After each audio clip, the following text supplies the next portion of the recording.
les contextes intentionnels, c'est la citation qui semble expliquer le mieux pourquoi un mot ne saurait être remplacé simplement par son synonyme. La raison est tout simplement que c'est le premier mot et non pas son synonyme qui a été effectivement prononcé. Les contraintes qui s'exercent sur les contextes citationnels semblent donc très sévères. C'est pour cela que j'ai commencé mon analyse par eux. Les parallèles entre les contextes citationnels et les autres contextes intentionnels sont beaucoup plus étroits qu'ils ne pourraient sembler à première vue.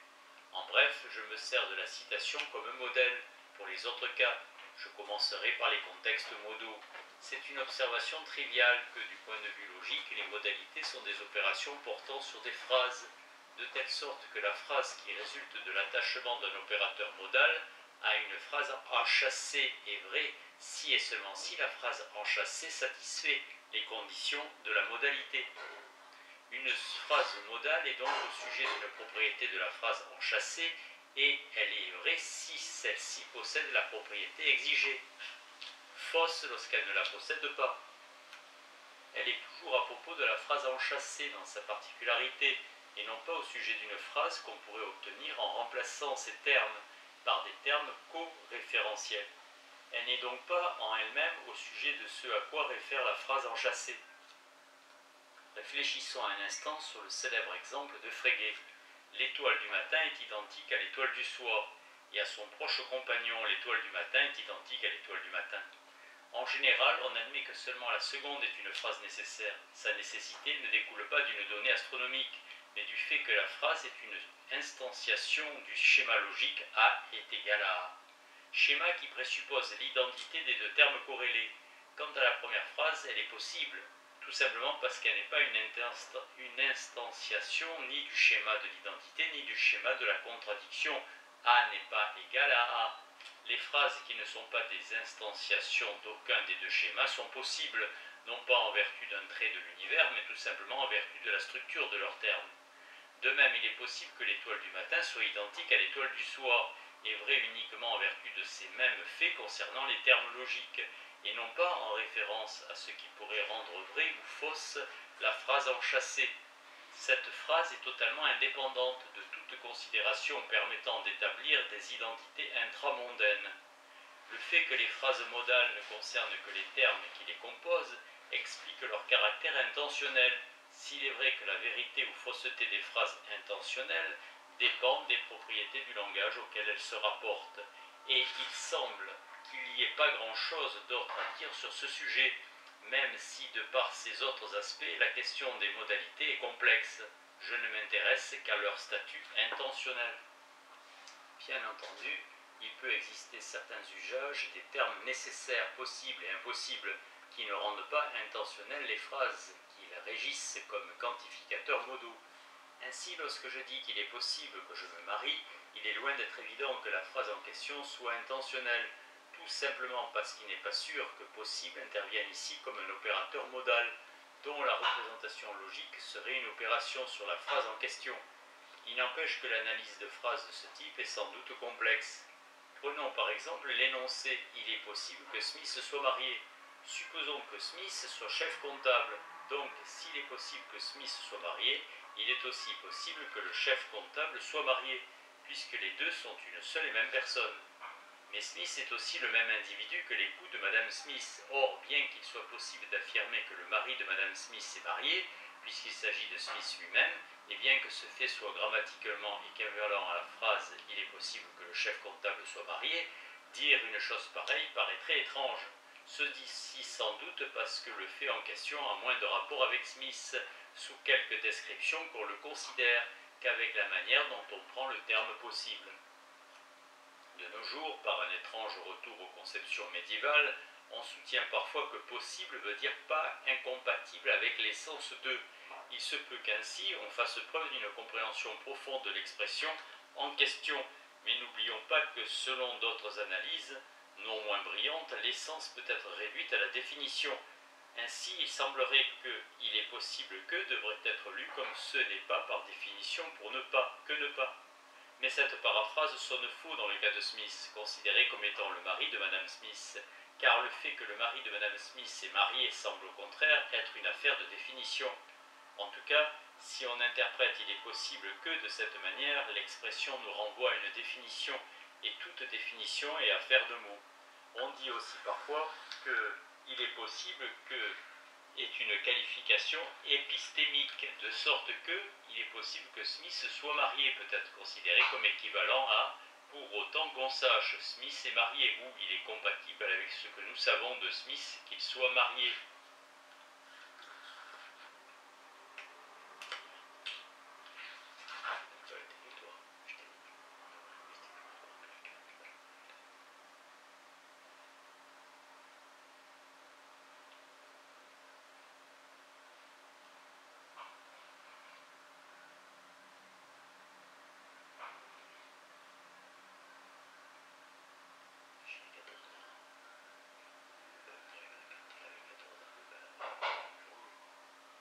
Mais savoir et connaître réfèrent plus ou moins à deux états cognitifs, par exemple à des croyances. Or, les descriptions d'états cognitifs sont des exemples paradigmatiques de l'intentionnalité.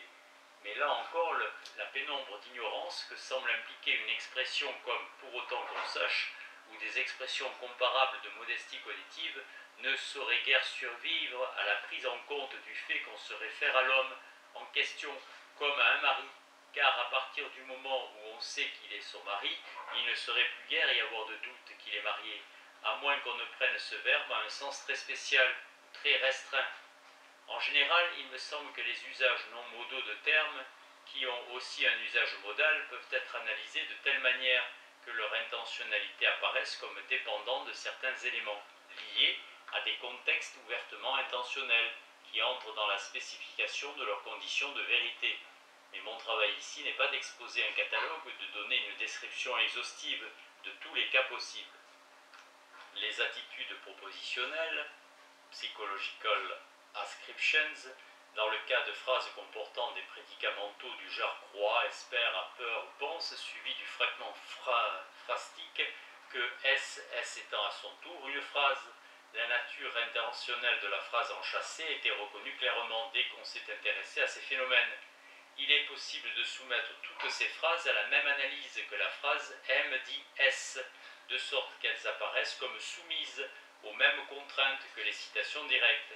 Il est vrai que l'expression que semble indiquer qu'elles sont plus proches de la phrase M dit que S, où S est un exemple d'oratio obliqua et n'implique pas que M est effectivement énoncé S.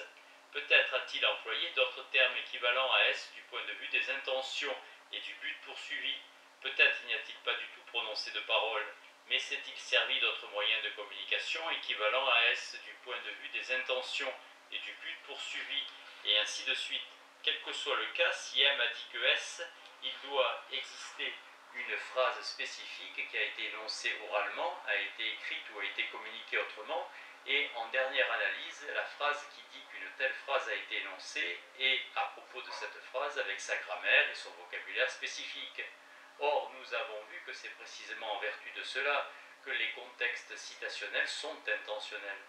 On peut donc considérer que M croit que S est dans une relation du type de l'oratio obliqua, avec la phrase M croit S, ce qui implique qu'il existe une phrase S telle que S et ce que M croit. Certes, s'il est vrai que M dit quelque chose, cela présuppose qu'il existe une occurrence actuelle d'une phrase émise par sa bouche ou couchée par écrit sur du papier.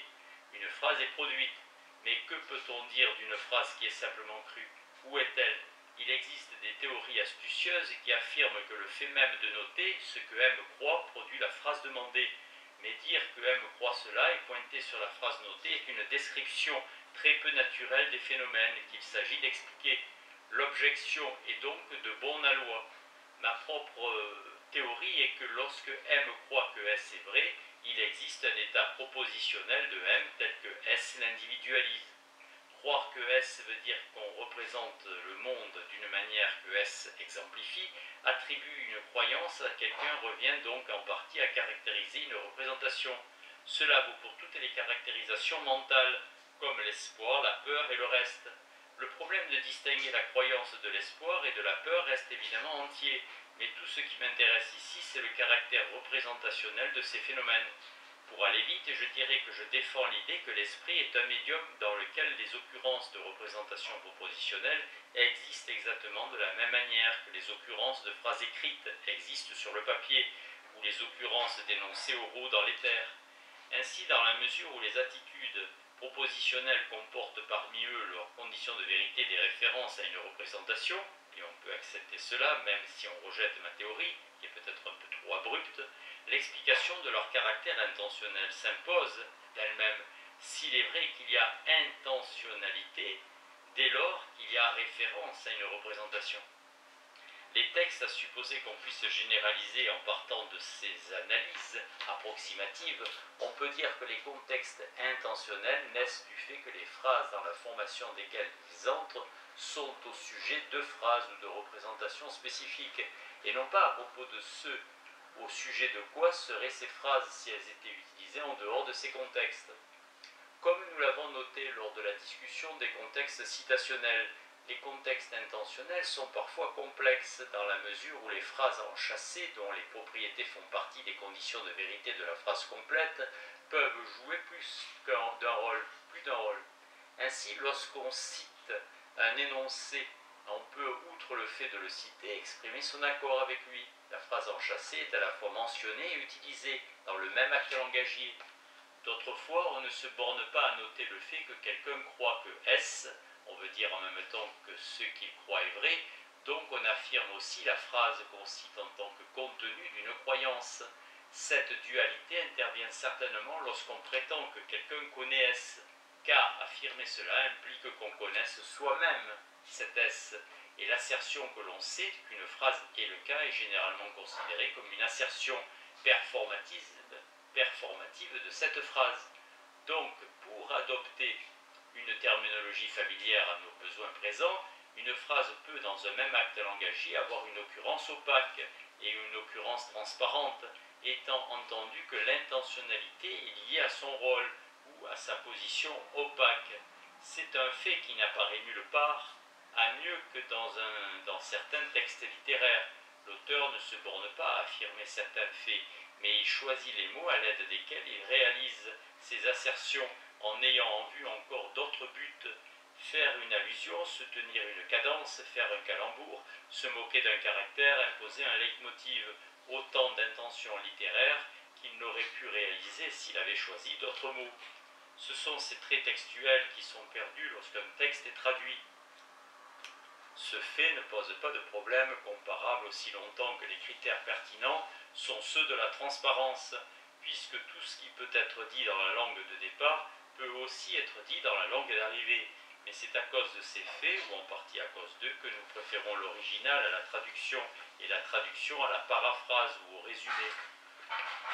Grâce à eux, les textes atteignent une certaine densité comme chose et se conforment à des principes de textualité qui établissent entre les différents fragments des types de relations qui n'ont pas grand-chose à voir avec le fait de narrer des événements ou de dire la vérité. Notre préférence s'explique par le fait que la subtilité de l'auteur et, disons, son art sont mis en œuvre dans les matériaux verbaux dont le texte est construit. Cela n'empêche pas le matériau verbal de transmettre ses significations. On peut supposer que c'est en référence aux conditions d'opacité qu'on décidera ce qui appartient à la forme, le contenu étant déterminé en référence aux conditions de transparence. Dans la mesure où chaque texte présente les deux aspects, il n'est pas difficile de comprendre pourquoi la forme et le contenu sont à la fois inséparables et distincts. Mais en tant que chose, un texte ne peut pas être traduit, tout simplement parce qu'on ne peut pas traduire des choses. Soit dit en passant, c'est ce fait logique anodin lié à la nature des textes qui a provoqué en Europe le surprenant flot de rhapsodies textolatriques que l'on sait. Les métaphores, étant donné ce qui vient d'être dit, il n'est pas difficile de déterminer le statut général des métaphores. Elles sont vraies ou fausses, au moins en ce sens que leurs interprétations sont ou vraies ou fausses, et par ailleurs elles possèdent certaines propriétés liées aux conditions d'opacité. Prenons le cas de la métaphore injurieuse. Les mâles sont des porcs. Les porcs, et les porcs exclusivement, nous procurent la viande de cochon. Mais ce n'est pas cela que pensent les militantes féministes lorsqu'elles accusent les hommes d'être des porcs. En fait, il s'agit d'animaux, utiles et bénins, mais ils sont censés posséder certaines propriétés qui, lorsqu'elles appartiennent à des hommes, sont considérées comme moralement répugnantes. Ce sont ces propriétés que vise la métaphore. Cela signifie qu'une partie des conditions de vérité de la métaphore dépendra de certains traits possédés par le prédicant en question. La métaphore concerne les hommes, ainsi que, plutôt que les cochons, les porcs, c'est-à-dire cette expression avec ses connotations usuelles de nos jours. Dans la mesure où c'est cette expression qui importe, il n'est pas certain qu'un autre terme ou une autre expression pourrait distiller le venin que répand la métaphore, même si par ailleurs porc est interchangeable avec eux dans des contextes de transparence. Ainsi, une métaphore présente à la fois son sujet et la manière selon laquelle elle le présente. Elle est vraie lorsque le sujet peut être présenté de la manière dont elle le présente, mais elle peut devenir fausse ou plate si elle est présentée sous une forme différente. La forme de présentation d'une métaphore possède toujours les significations et associations qui ont cours dans le cadre culturel de l'époque où elle est utilisée. Il se pourrait qu'en d'autres lieux et d'autres temps d'affirmation les hommes sont des porcs fût une métaphore dépourvue de tout caractère injurieux, du fait par exemple de la rareté ou de la valeur des porcs dans cette culture-là. Après tout, à l'époque de Shakespeare, la comparaison de Juliette au soleil se référait peut-être au fait qu'elle était immaculée.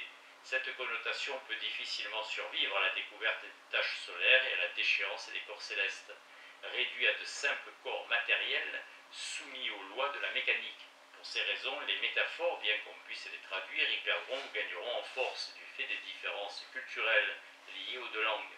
Le comportement des métaphores n'est pas plus déviant que celui des citations, des modalités, des attitudes propositionnelles ou des textes. Et en fin de compte, il n'y a pas non plus de différence de cet ordre lorsque notre attention logique passe de l'utilisation d'une expression à sa mention. Je pense qu'il serait imprudent d'aller plus loin. Analyser la sémantique des différentes tropes rhétoriques serait une distraction agréable, mais il vaut mieux laisser cela comme un exercice pour les futurs adeptes ou ennemis de la théorie. De mon point de vue, il suffit que j'aie réussi à montrer que les métaphores possèdent certaines des structures qui sont celles des œuvres d'art. Elles ne se bornent pas à représenter des sujets, et les propriétés du mode de représentation doivent être partie de leur compréhension. Après tout, on dit communément que toute métaphore est un petit poème. En vertu des traits que nous avons identifiés, les métaphores sont de petites œuvres d'art.